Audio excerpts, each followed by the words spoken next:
Na mama, tuseme asante kwa kutukaribisha hapa kwako nyumbani. Na tunavyotuona sisi hapa, tumekuja kuwasilisha ile barua tuliyokuambia wakati ule.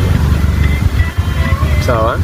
Na mhusika mkuu wa ile barua ni huyu kakangu.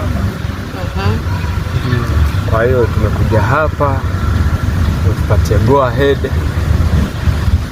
ama utupatie ruksa kwako na mengine yafuate. Nasikia baba, mtaongea na wajomba zake, hayo maneno yatakuwa sawa. Sasa mwanangu, umeasikia iliyoletwa? Nimeasikia.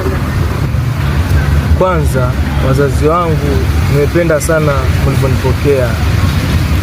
Natoa shukrani zangu kwa wazazi kwa kunipokea vizuri.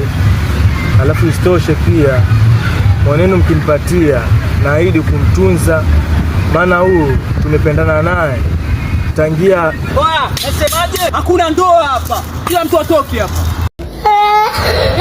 Mumesikia? Hakuna ndoa. Hakuna. Ashindwe. Kwani kuna nini? Taratibu basi, taratibu. Kuna nini? Taratibu. Wewe. Nini mwanangu? Kuna nini? Taratibu baba. Taratibu baba. Eka chini. Angalia wewe. Kwani hujaambia? Hujaambia kwa mimba yangu? Mimba?